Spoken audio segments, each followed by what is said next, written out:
As anxious travelers wait for news on what's happening with their flights, we want to take you to Vancouver's airport now, where CTV's Kraig Krause is standing by. Kraig, thanks for joining us. What's the situation there this morning?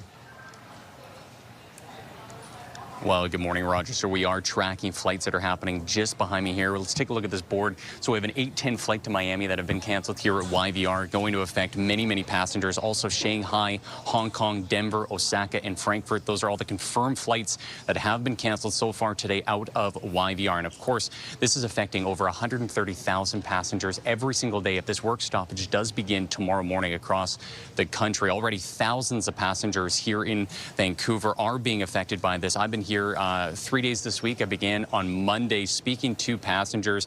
Many are anxious and upset with what is happening between the union and Air Canada. We did speak to a parent yesterday who was on a flight, or potentially going to be on a flight to Calgary today for her son's wedding. She bought 2 flights just in case she couldn't miss her son's wedding. So she bought one with Air Canada and one with Flair just in case. But of course, that is costing a lot of money for passengers.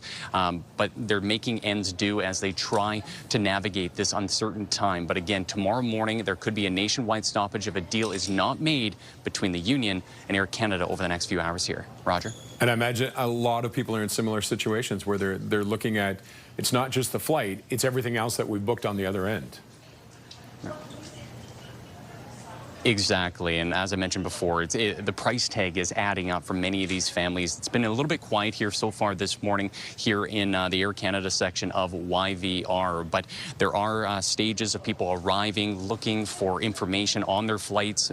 Again, like I said, the majority aren't canceled at this time here at YVR. They're flying from Air Canada, but it's those long-haul flights overseas that appear to be canceled first. But again, there are some anomalies when it comes to a flight to Denver into Miami that have been canceled so far today. So we will be tracking the board behind me to see if there are additional flights. But again, Air Canada and the union have said that over 500 flights could be canceled just today. Okay, Kraig, thank you for that. CTV's Kraig Krause in Vancouver.